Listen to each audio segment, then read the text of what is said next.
I'm going to continue to try to clean up some of the wiring under the hood.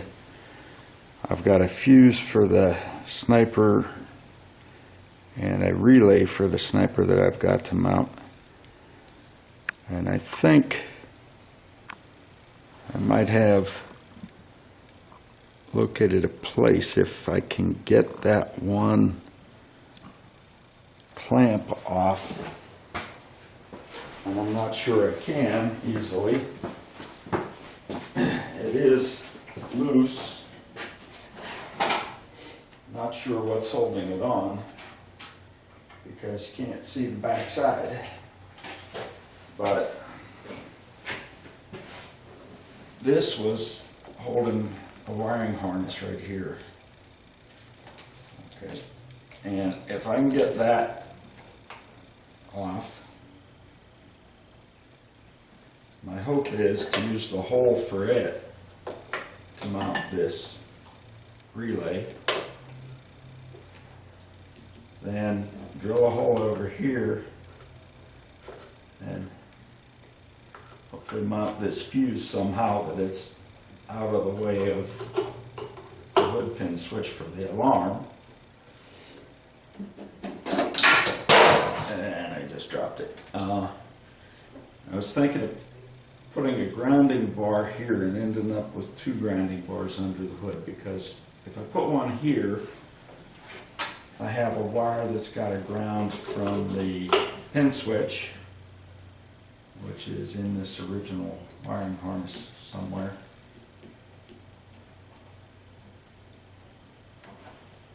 Here it is. Somebody has been in here and messed around with this, because typically the way the alarm system is wired is the white wires go to the switches and they ground out to the black wire. So what they've made is this is a constant ground. So I'm going to separate those. The white wire will go to the pin switch, the black wire will go to the grounded part of this bracket right there. And when the pin hood is closed, the pin switch will not be in contact. When it opens, it will contact grounded after the alarm. The first thing I'm going to try to do is to see if I can get this bracket off. There might be a rivet there or something, but it feels like it's pulling out.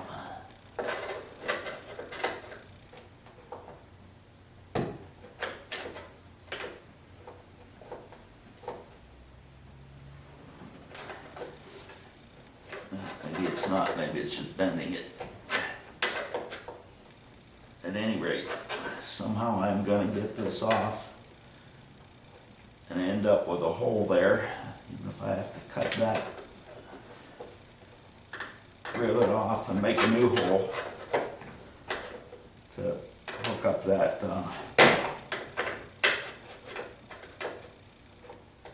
the relay for the sniper system. This isn't pulling out, it's just pulling the bracket off of the, I guess it's a rivet. I will get a pair of vice grips on that and try to turn it. It may be a threaded stud.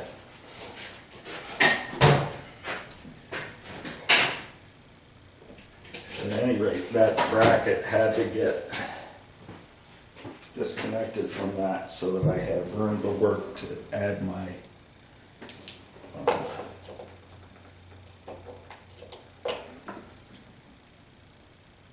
relay. I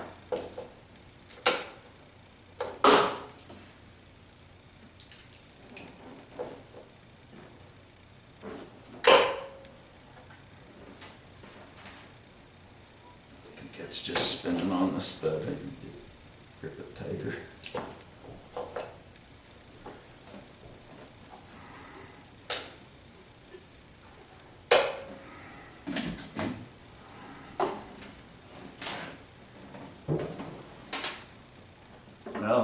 whatever it is is spinning.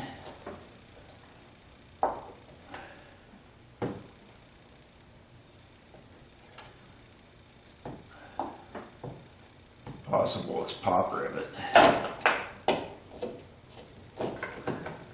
If that's what it is, and then get it out, I do have some thread inserts that have a 1/4 inch thread that I can put in there, and then use just a 1/4 bolt to hook them up.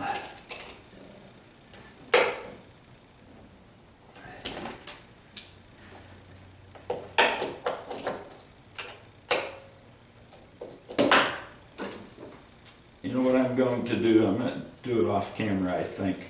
I'm just going to take my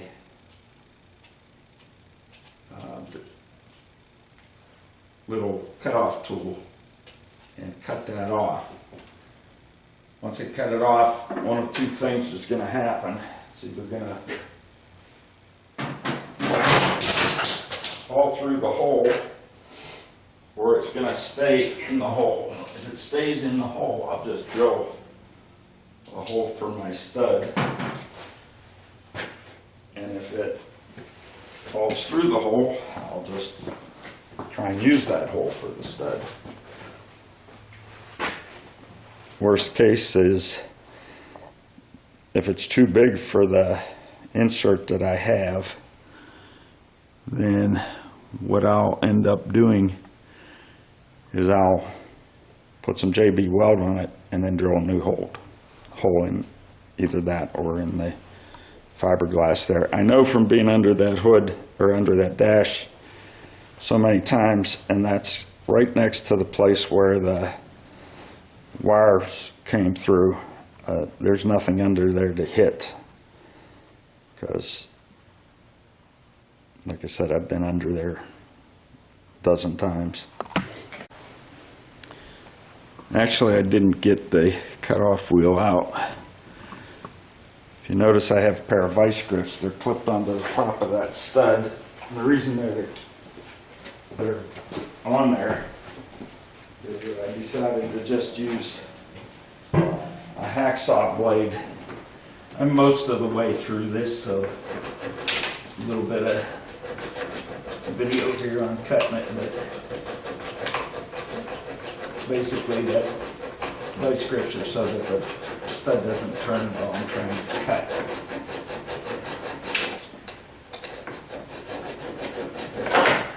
And there you have it.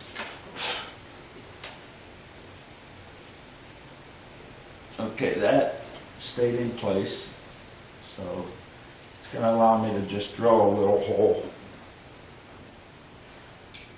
and put a little self-tapping screw in the fiberglass.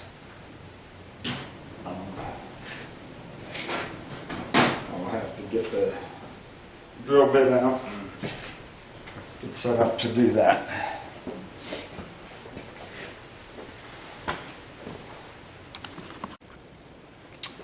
Okay, located a proper size screw and drill bit.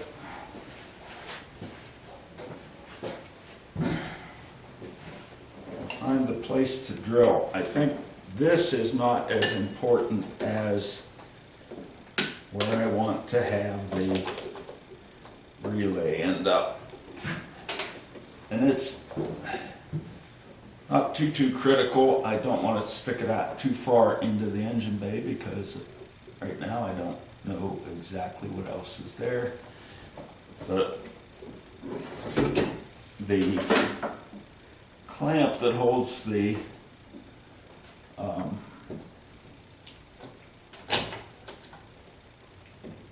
bracket for the wiring harness, if necessary, I can bend that to get it out of the way.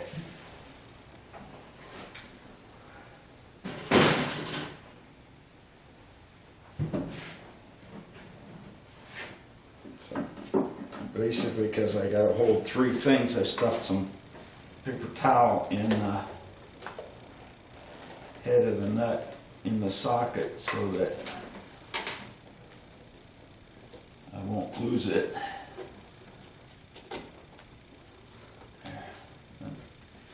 Can get the bracket in. Let's try that again.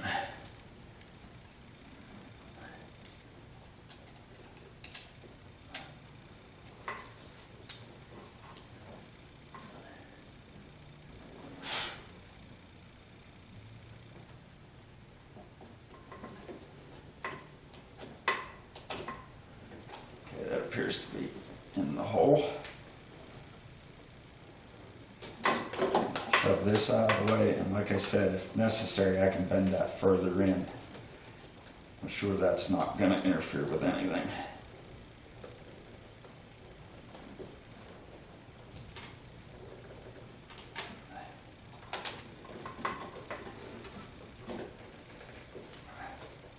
The thing was wiggling loose whenever it was riveted on, or whatever that was holding it on, so try to get it a little tighter.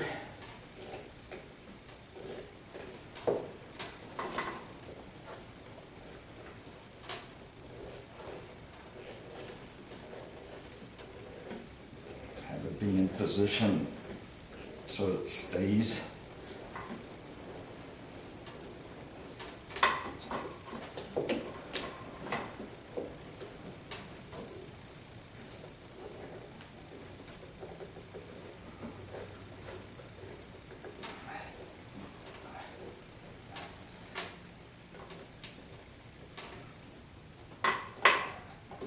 Starting to get tight. I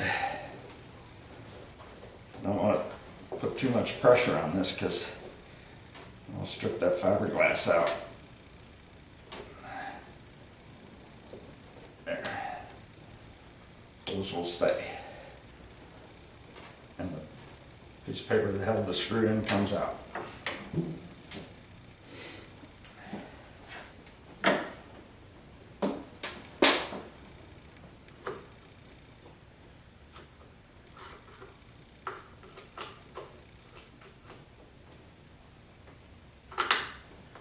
Can't go there. It's got to go down on the side here because this would be in the way of the pin switch.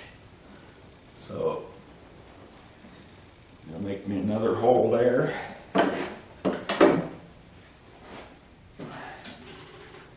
And I know that there's nothing behind it because this is the inside of the windshield washer well. So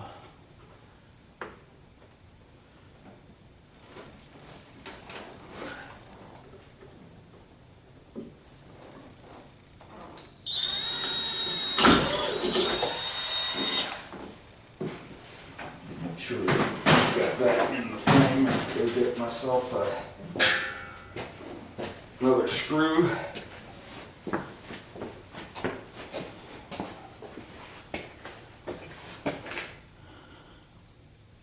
Yes, that is in the frame. Pause the camera while I locate a screw. I got a little carried away and I actually mounted the fuse without filming any of it. But it's in there, right here. Now for the grounding block. I'm going to put one screw hole in first, and then should be able to use the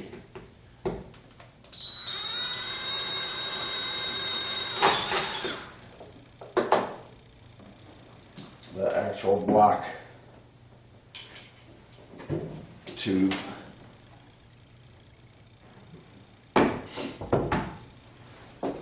as a guide.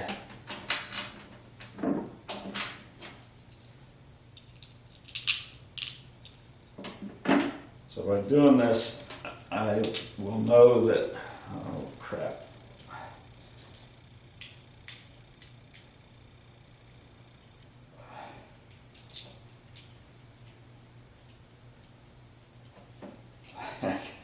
guess that'll work. That bit just fits inside there.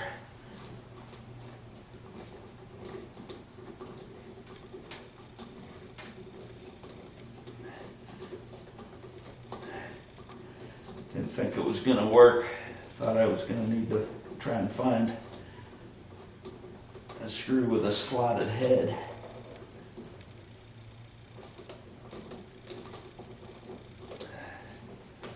Like a Phillips head screw.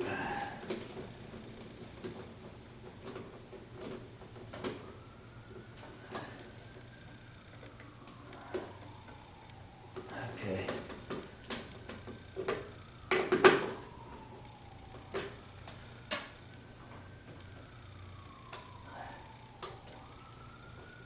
That screws pretty good.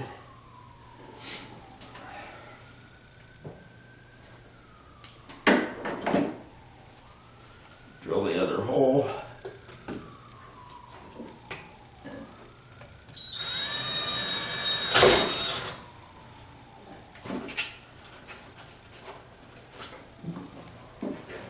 Put the other one in, and then I'll have a good grounding bar for anything I need to have grounded underneath the hood, and it'll be reachable.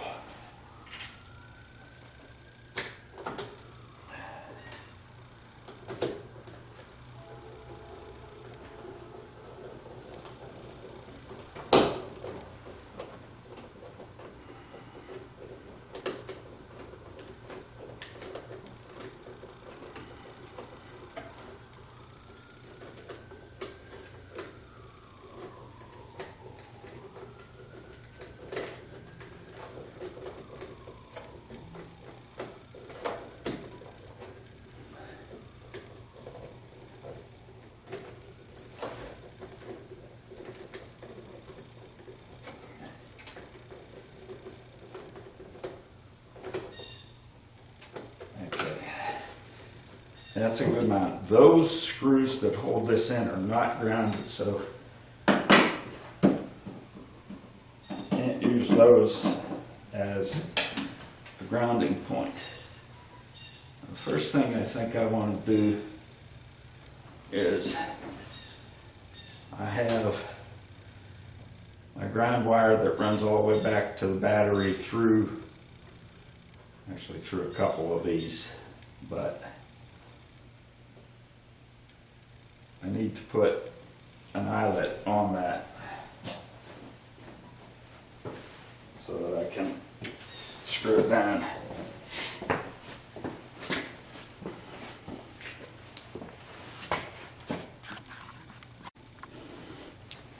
Okay, I've got the heat shrink eyelet crimped on there already. Shrink the insulation. That also acts to keep it from getting pulled out.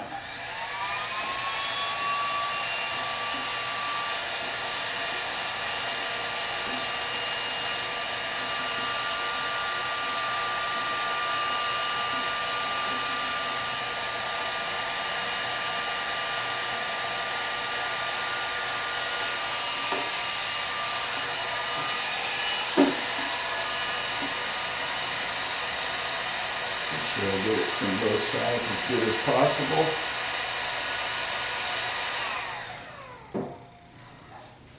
Let that cool off for a bit. Bolt it onto the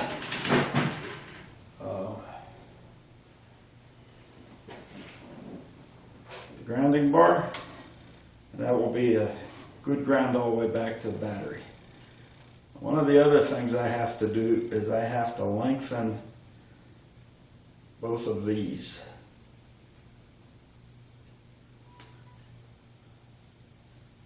I'm going to use the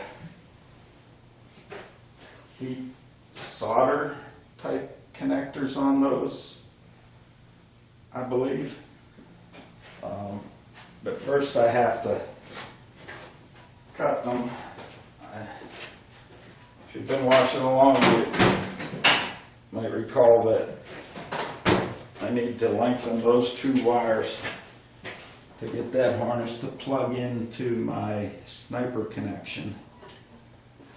So pull this up where you can see the 2 wires I'm cutting. I think that should be in the frame.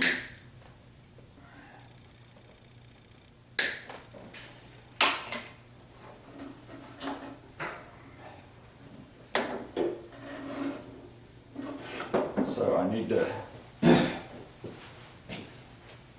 get some wire, strip them, insert them into the heat shrink tube. I've done that earlier in the series, so I'm not going to show that. Okay, I decided to show one of the connections that I'm doing. I already did the red, but basically you take 2 pieces of the wire and you put a heat shrink sleeve on one end, then you just mash the wires together so that they get joined like that. And as you heat shrink it, a couple things happen. The tube actually tightens up on these, but also melts solder to go in between them to provide a good connection. So I've already stripped the wires, and I've already put the heat shrink connector on it. I'm going to try to get a close-up of joining the wires, see how that works. For those of you who may have missed the episode where I've done this before. But here's the other end. There's the sliding piece. And these actually are some of the easier ones I've done because it's pretty much out in the open. That is one thing that's kind of bad about these, is if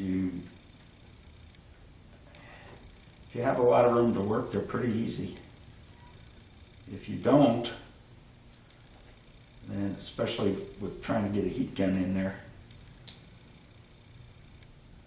So you put the silver stripe, which is the solder,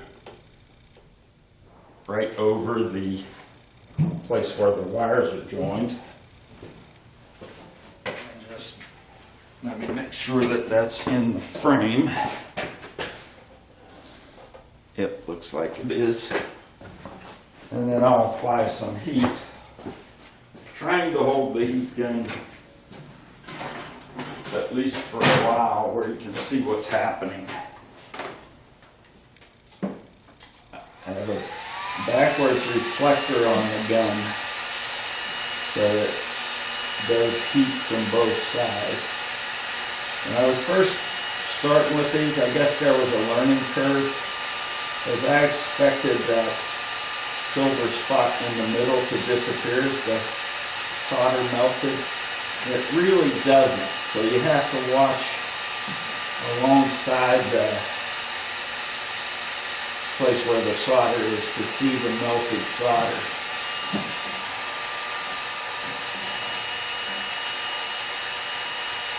That appears to be melted already.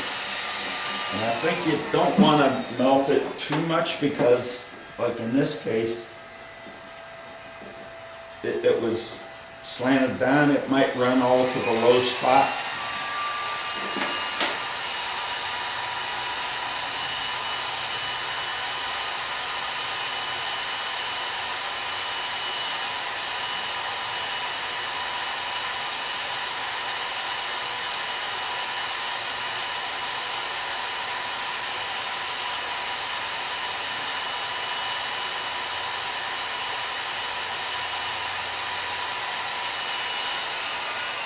So there's glue inside these things, and there's also, the heat shrink tube, and that's supposed to provide a waterproof seal.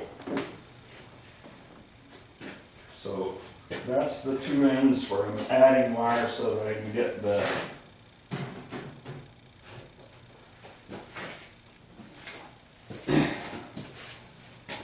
plug to the CD ignition from the Sniper, which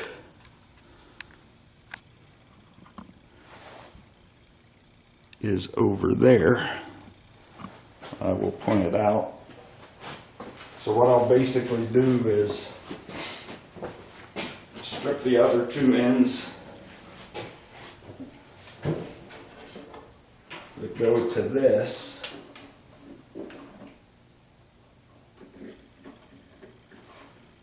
and determine how much wire I want to add to make it as neat as possible, and add 2 more of those connectors to join them together. One thing that I've noticed that on this is that if you have, it didn't work too well, it's stripped into, it separated in 2 different places. Now that's a flaw of this tool.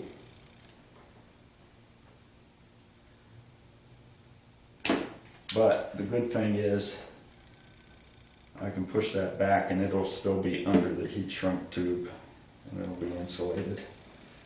So I will measure those up and cut them to the proper length that I want them.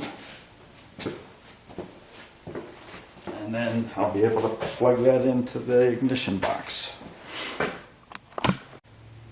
There's probably another useful thing to know on these things. Trying to get focused on the red wire. I don't know if you can see it on the video. Get it as close as I can, but it's a good reason to I'm gonna have to try and point this out to you after I get it over there. You may or may not be able to see it. Yeah, I think you will be able to see it. And because I kind of, I don't want to say messed up, but there's one strand of wire that got folded back underneath the heat shrink. So as the case is here, the wires in this harness, there's the strand right there. The wires in the harness, the original harness, are a little bit thinner than the wires, the piece of wire that I'm adding on. So the strands within it are a little bit thinner. And they tend to want to fold back on you. So as you can see there, I have put the shrink piece, the solder piece, on the wire that has the thinner strands. And then when I take this one with the thicker strands, if any of them fold back, the solder joint will actually kind of try to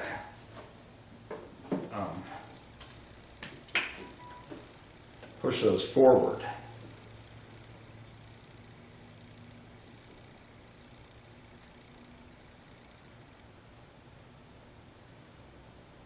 This wire stripper is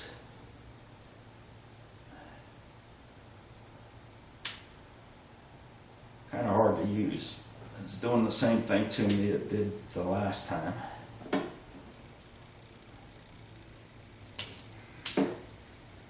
So I'm going to do what I did last time, and that did work. I just pushed this back as close as I could and then made sure that the heat shrink piece was over top of that. So here I'll just push these together,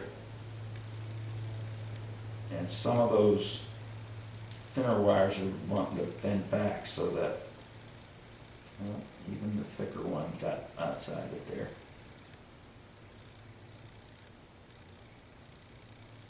Sometimes it's hard to get all the strands inside that.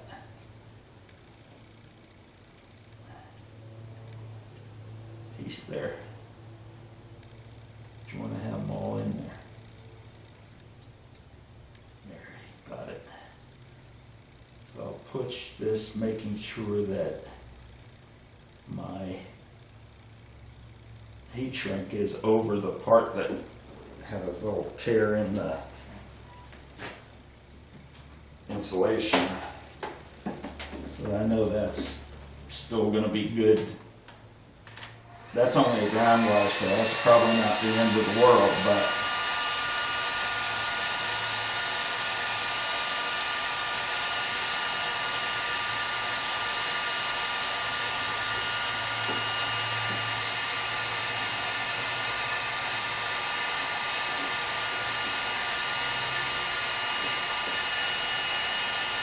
it's a little bit warm.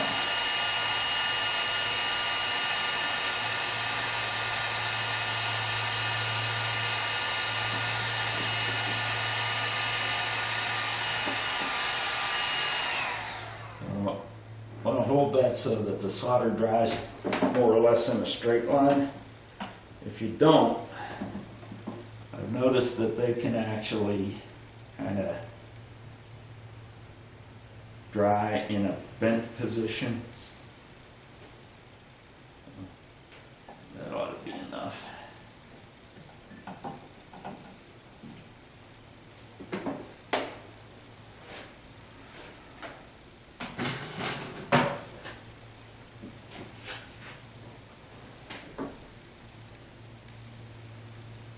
And you kind of want to check these to make sure that none of those strands are poking through that heat shrink. Because if it's on a hot wire, or contacts a ground and a hot, that'll cause you issues. But they appear to be fine. So one more thing before I plug that in. So the last thing before I plug that in is I'm going to encase those wires in aluminum. And I bought 3 different sizes, actually 4.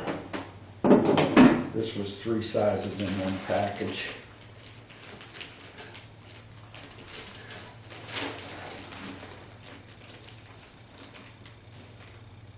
I'm going to use the smallest one that will fit. Now I'm thinking that maybe because I didn't have the foresight to offset these, I may need to go with the 1/2 inch. These are 1/4, 5/16, I believe, and 1/2. Or maybe it's 3/8 and 1/2. 3/8 and 1/2. 1/4, 3/8 and 1/2. So I'm going to see if I can fit. It doesn't look like it. But I'm going to have to go with the 1/2 to fit around these things.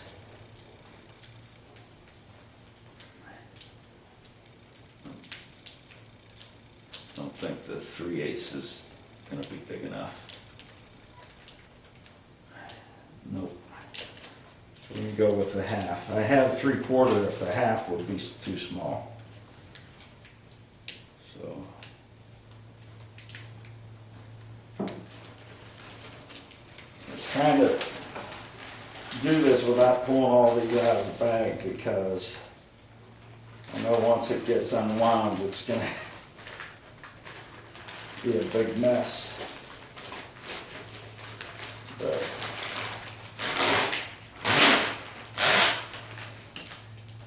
there, that'll be enough.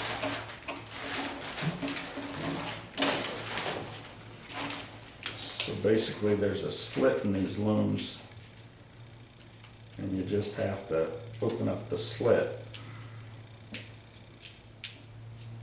I bought the heavier duty stuff, so the heavier duty stuff is a little more difficult to open the slit, but I feel like it's going to be the right choice in the long run.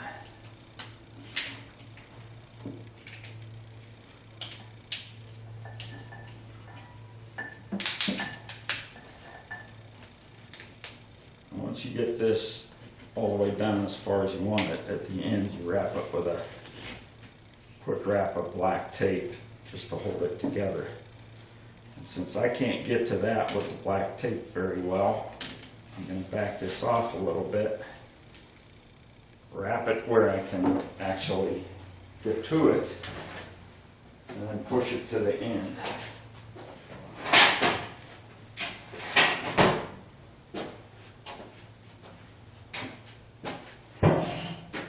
If you have a super long run of this, and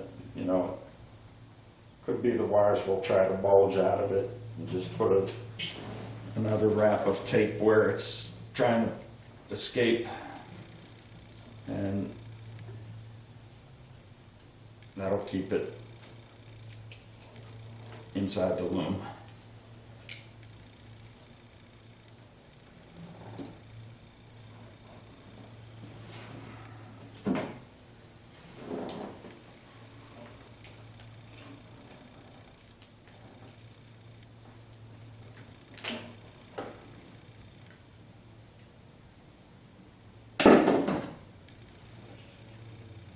That's taped. I can shove it to the end now.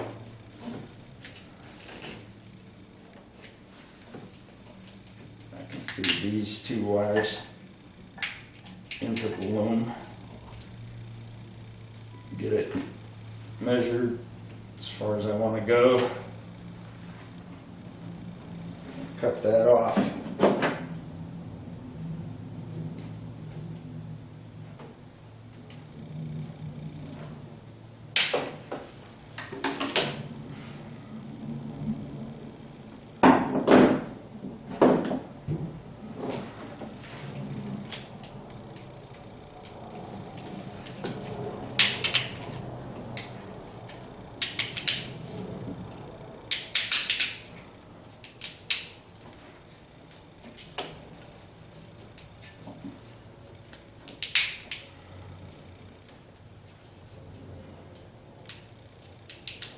I might want to wrap that right there where those two connectors together, because it looks like it's going to want to try to bulge out there.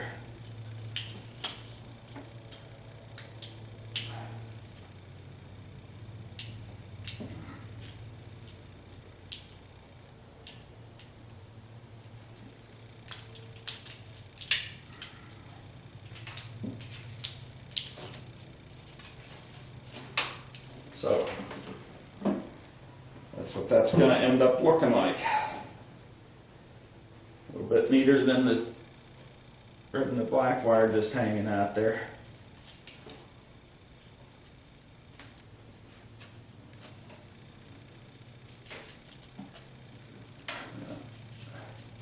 I don't think those wires are going to try to bulge out. They're close enough to the end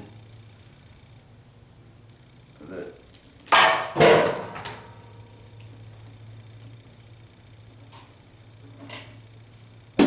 I don't think they'll bulge out. And then, once we've got that done, we can actually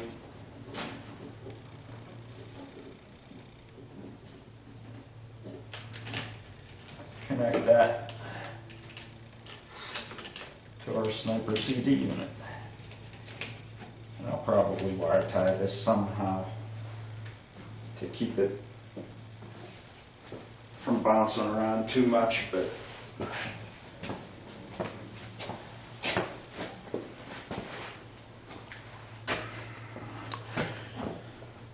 that's about it for that. Now, I had started earlier on the round bar, and I had a couple of things that had to connect to it, some of which aren't even ready to be connected because I haven't made the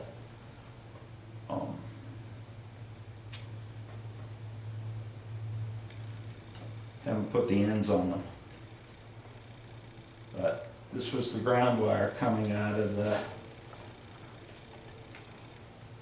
goes actually through a couple of these, but all the way back to the battery. And all I'm going to do is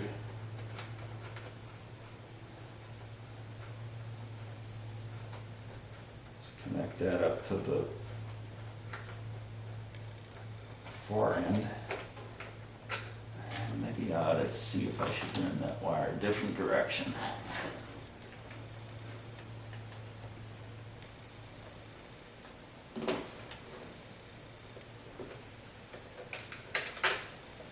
Let's run it that way.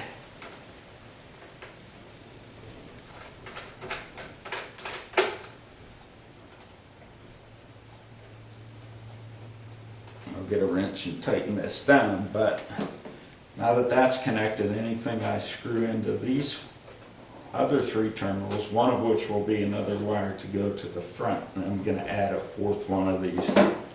So I'll have a good grounding point at the front of the car. I'll have a good grounding point at the back of the engine compartment. There's one already under the dash and one back by the battery. So any ground I need, the best way to go about it is going to be to just connect to one of those grounding bars, and then you don't have to worry about the grounding problems with a fiberglass body. The next thing I'm going to work on is the heater hose and heater control valve installation. Now, this is another place where these instructions could be better, because I knew that I had read somewhere about the servo motor had to be facing a particular direction.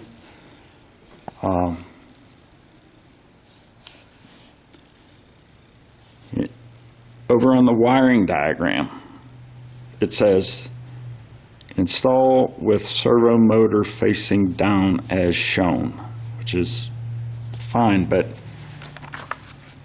I ought to mention it here, because if you're just following these and you don't remember that that was back on that page, which I had to search for about 5 minutes before I found it,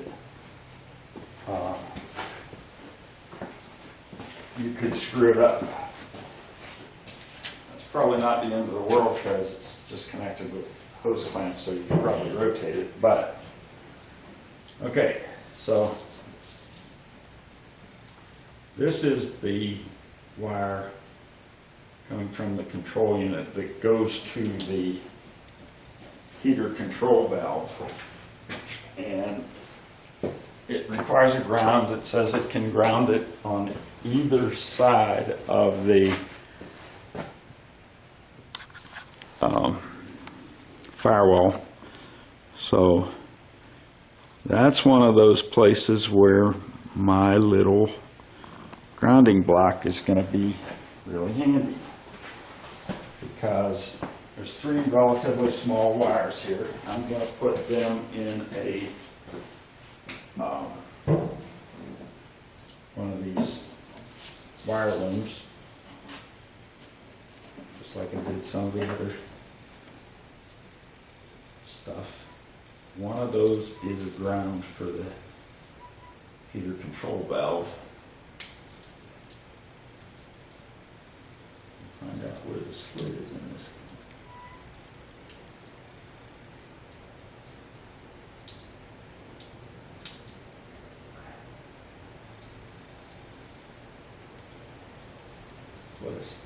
The small stuff is harder to work with than the big stuff, because you can't quite get your fingers in there. What I'm going to do is get all three of these wires in there to start with. That white one's the ground wire.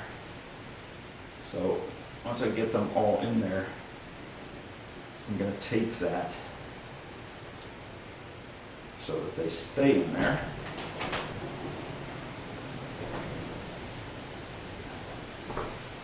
dropped my big roll of tape before and I neglected to pick it up. So it's pretty handy, I think. I think I can reach it. Looks like it's going to rain pretty hard. I'm going to be stranded in the shop, probably 150 yards away from the house. It's going to be pouring down rain.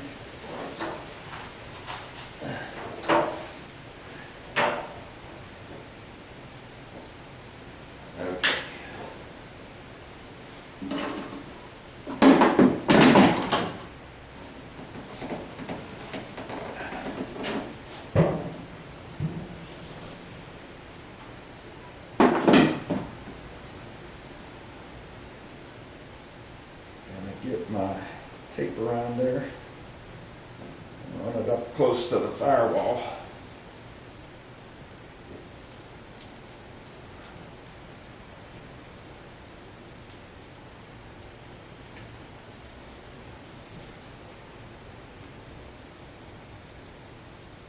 And cut it off. Slip the rest of the wire in it.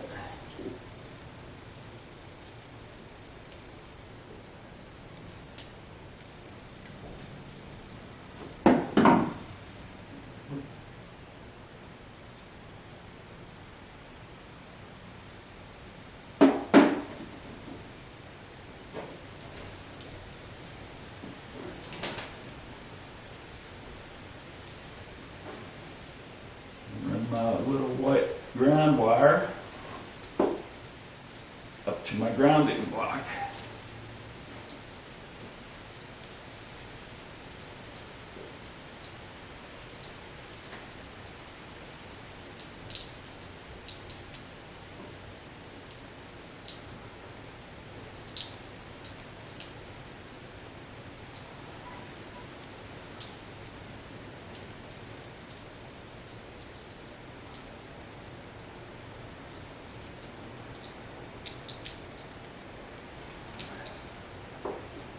That stuff is hard to work with.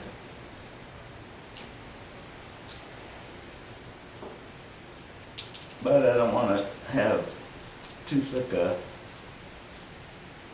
wiring harnesses, thicker than I need.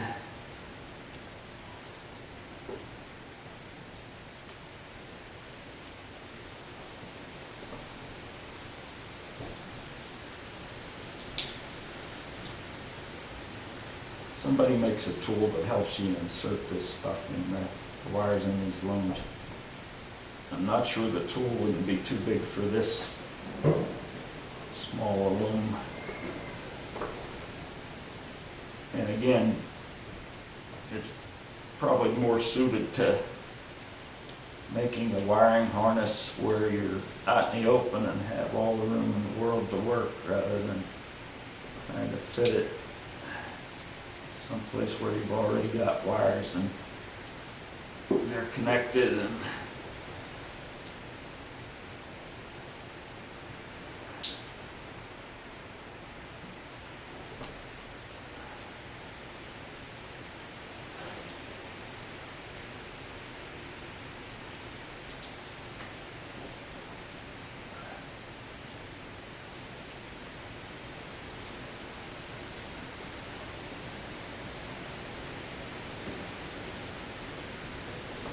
that off about there.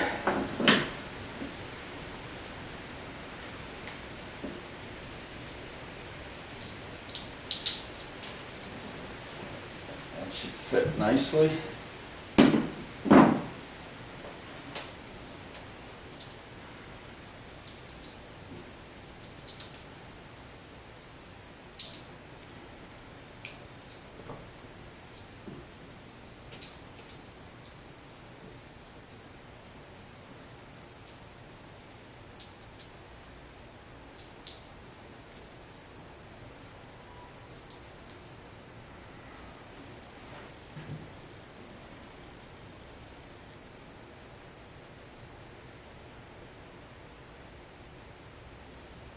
A little bit of black tape to finish that off.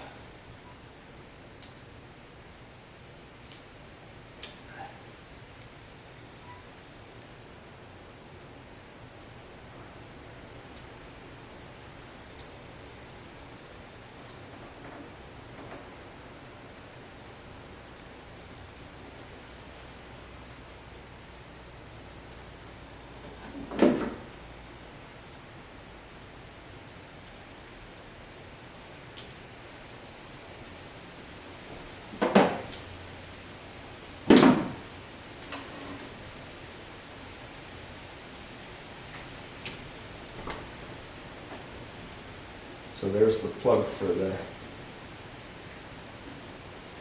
heater control valve. Here's the ground wire for the heater control valve. Take it up and put it on one of these lugs.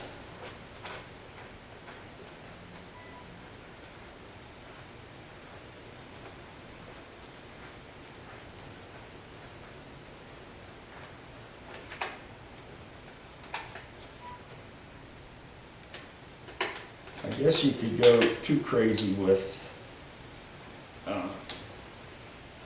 wire looms. You know, if you put everything in a wire loom, you'll have single wires, and that might not be the best. So anything that I have that's a single wire coming out of a loom will just stay a single wire. Okay, so there you have a place to plug in a heater control valve. It's grounded. That'll need to be tightened later. I'm going to actually tighten all those when I'm finished with what I know has to go onto them. So the next step is get out that heater control valve and see where I need to locate it so that the wiring will reach. So in trying to put on that heater shutoff valve, I went to Summit Racing yesterday and I got my 5/8 hose, which is what the fittings are for the Vintage Air. And as you go and you're hunting for a nicer hose clamp than just a, worm gear thing, because I want it to look nice, they tell you on their website, and that's all they have available there, is the outside diameter of the hose. So we were guessing at what this outside diameter would be. Even brought two different hose clamps down, ends, and basically opened it up today, got the piece I need for the heater shut off, and there's an awful lot of free space in there. I'm sure it will clamp it effectively because it has a worm gear clamp inside it. But I'm not sure that the other clamp, which is listed for a 1/2-inch hose here, 1/2-inch ID, because they have these listed. Okay, that has, the 5/8 is a 1-inch. The 1/2-inch is 27/32, which is 0.841. It seems to me that that was the other one I looked at, and without taking it out of the package, it looked like this hose was going to be a little too big for it. But seeing that now, I'm going to take this and measure it with a caliper and see what the actual measurement of this is. And maybe I'll take these 1-inch ones back because they look kind of silly when they're way bigger than the hose. I'd like it to be a little better than that. So I guess I'm going to stop for today unless I run a couple more wire looms for some of the loose wires. So you can see on the left-hand side there, I've already started to push, maybe left center. I've started to push the two yellow wires for the relays for the electric fans and the blue wire that is for the to kick on the compressor for the air conditioner. I've already started to bring this, put this piece of loom on. It was going really easy before I turned on the video. Feeding right in. Wires are going into the harness. On my end, it's just pushing it up to the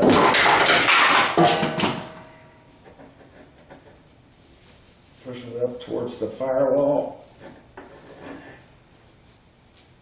It's going very smoothly.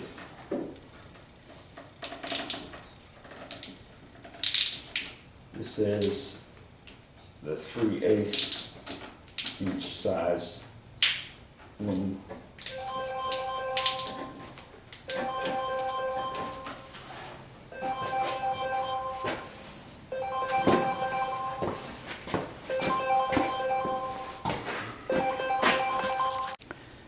Forgot to turn the camera on, but there's my relays and a nice wire loom going all the way back to the firewall. So starting to look a little neater in there. I got a lot of things out of the way. I'm disappointed about, well, maybe depending on how I edit this and put these clips together. Maybe I'm talking out of sequence here, but I tried to put the vintage air heater control shut-off valve in, and I didn't like the hose clamps I bought. I would have liked to have gotten that done today, but it's time to quit anyway, so that'll be a wrap for this. This will probably be put up in a video as wiring looms or something like that. Thanks for watching. Okay, a little bit more wiring here. I'm going to connect up the pin switch on the hood for the alarm system. I have already determined that the connection to the pin switch itself is a male bullet style connector.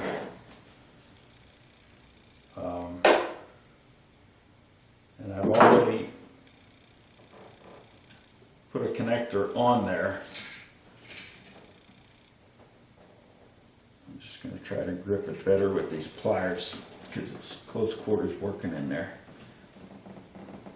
And it actually, a male bullet connector goes up inside the pin switch. So whenever this is down, it does not complete the circuit. Whenever this goes up, this connects right here, completes the circuit into this bracket. Now I need a ground from this bracket. I'm going to take it over to my new grounding bar. The reason I'm going to do that is because if I connect this directly here, and this doesn't have a good ground, it's not going to work very well. Conversely, if I connect a little jumper from here to the grounding bar and then connect this to the grounding bar, anything that's connected to this wire that doesn't currently have a good ground will have a good ground. So I don't think I can go wrong by making the connections that way. So I am just going to snip that, put a round terminal there, a round terminal there on a short wire that goes to here. Put them all together use shrink connectors and connect them all up, and the alarm system will be totally wired as far as I can see. Okay, I got my little jumper made to go from the pin switch to the grounding bar. I'm going to go install that, hook up the ground wire that is in the wiring harness to the grounding bar, and we will have a good ground all around. This is a nut through the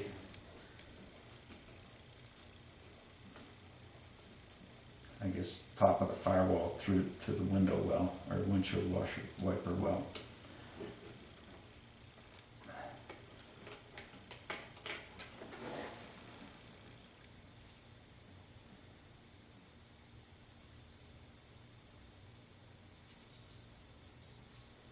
Let's do it that way.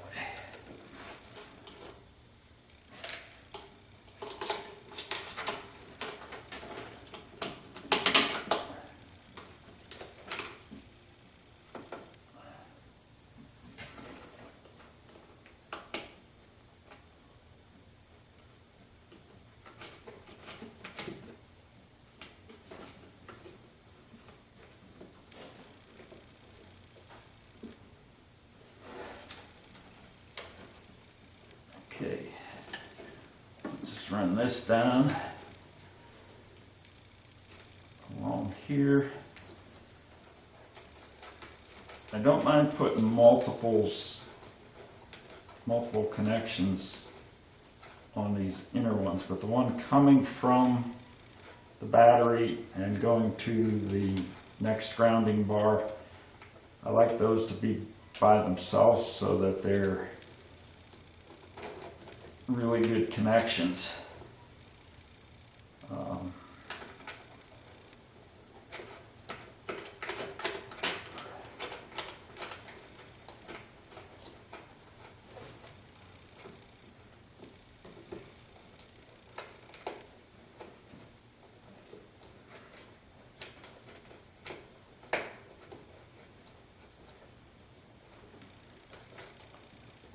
So the one from the wiring harness now, I'm going to connect that to its own.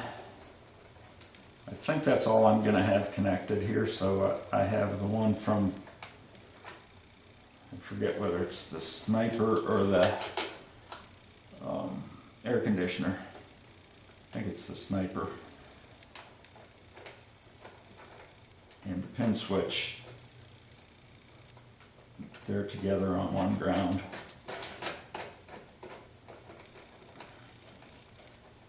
And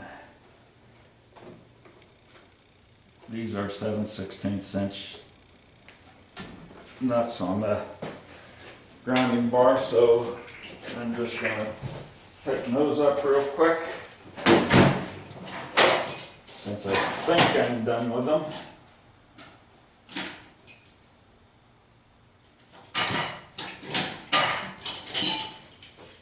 And then I have to tighten the one at the pin switch here, but I don't think I'm that bothered to video that.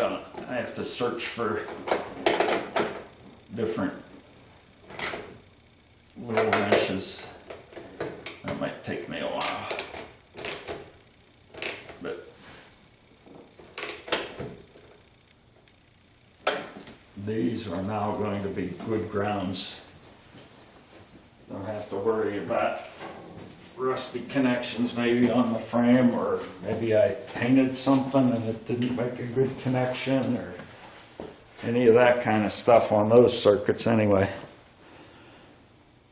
So I think that's a wrap for under the hood, other than me tightening that one nut there that I'm going to do off camera.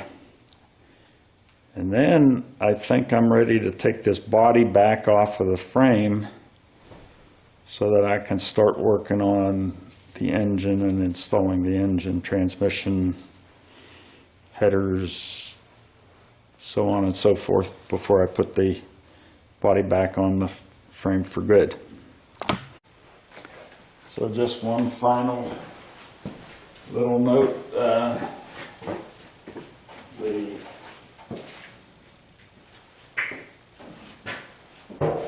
nut on the back side of this dug in, and I didn't have to hold it with a wrench, and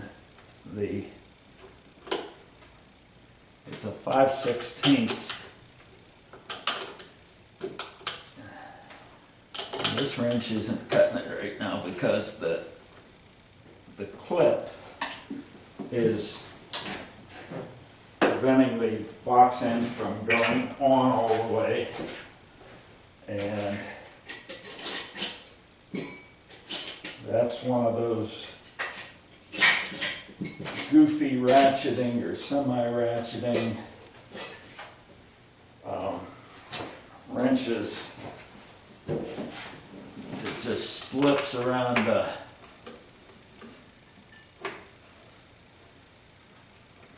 nut that you can't use very well almost anywhere. It has to be a wide open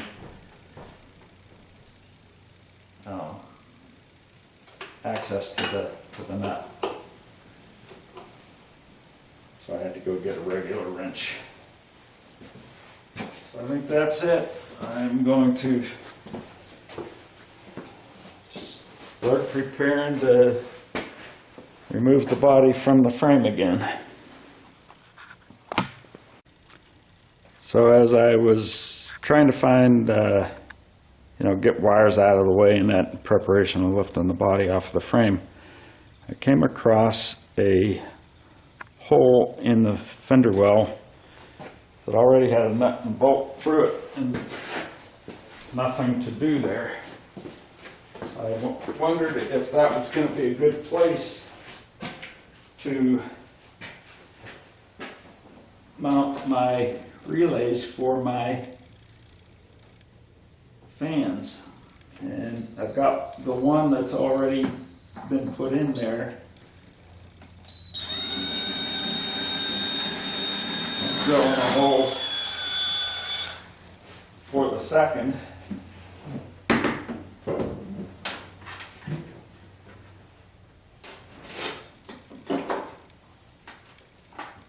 Just using a self-tapping screw here,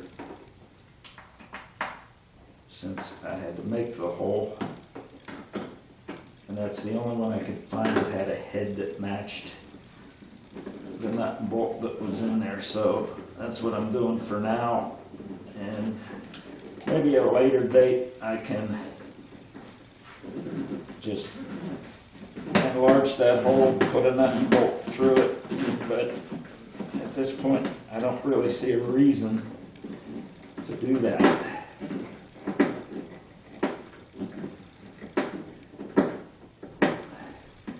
I know that there's plenty of wire on my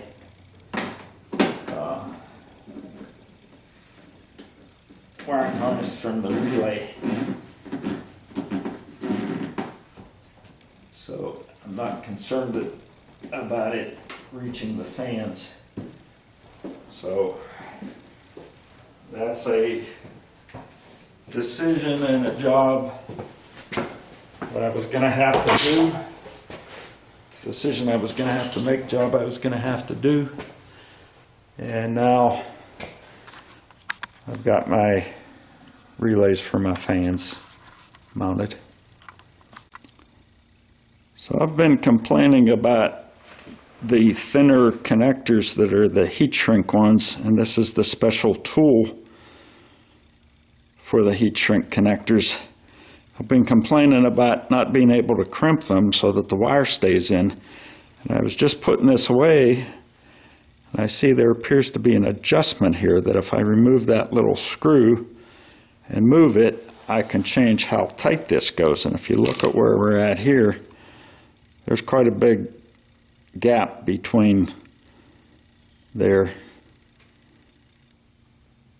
two surfaces that it crimps on. So I'm going to try to adjust that, and maybe I'll have better luck. I'll show you after I adjust it what it looks like with the adjustment having been made. So there's several notches in this little adjuster here. First one I tried was one over to this direction, and it appeared that it made the gap bigger. So I moved it to the last one. Unfortunately, that's as good as it gets. But it does look like it's a little bit closer. So I won't know until I have a wire that needs crimped that's using one of those red connectors, but at least there's a chance that it'll work better now.